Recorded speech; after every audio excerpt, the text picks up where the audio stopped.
এবার আমার রুহটা নিয়ে গেল। মানুষ নতুন কাপড় কিনে আনলো, বড়ই পাতার গরম জল দিয়ে গরম পানি করা হচ্ছে।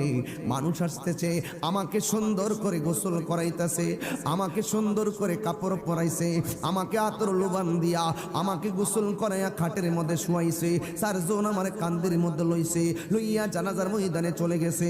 মুয়াজ্জিন ইমাম সাহেব লাশ আসছে বলে স্লোগান দিয়েছে, ইমাম সাহেব নামাজ পড়াইছে। আবার চারজন আমাকে কাদের মধ্যে নিয়েছে, নিয়ে কবরের পারে নিয়ে গেছে। দুই তিনজন কবরের মধ্যে নামছে, নাইমা আমারে কবরে নামাইয়া দিছে। আবার দুইজন নিষ্ঠুরের মতো লাভ দিয়া উঠতে গেছে, আমার কবরের উপরে বাঁশ দিয়া দিছে, আমার কবরের উপরে চাটাই দিয়া দিছে, আমার কবরের ভিতরে মাটি দিতেছে, আমার কবরের ভিতরে মাটি দিতেছে। আমার কবরের ভিতরে মাটি দেওয়ার সময় বালা কইরা যাইতা দে, এমন ভাবে কোদাল দিয়া টাইনা টাইনা বালা কইরা ফাইরা দে। কিন্তু মানুষ বলতেছে বৃষ্টির পানি ঢুকবো, এরপরে এমন ভাবে পাইরা দে দিদি দিতে কবরটার একবারে শক্ত বানাইয়া অন্ধকার কইরা দে।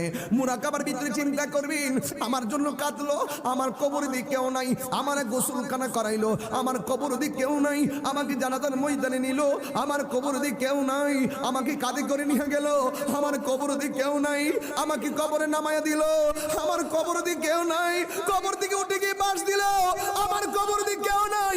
হায় রে, বুঝেছি এই কবরে বুঝে ওই লোকটাই থাকবে। আমার ঘরের পোস্টার দেখছিলাম, সবুজ একটা গম্বুজ, এই সবুজ গম্বুজটারে চোখে নিয়ে আইবা।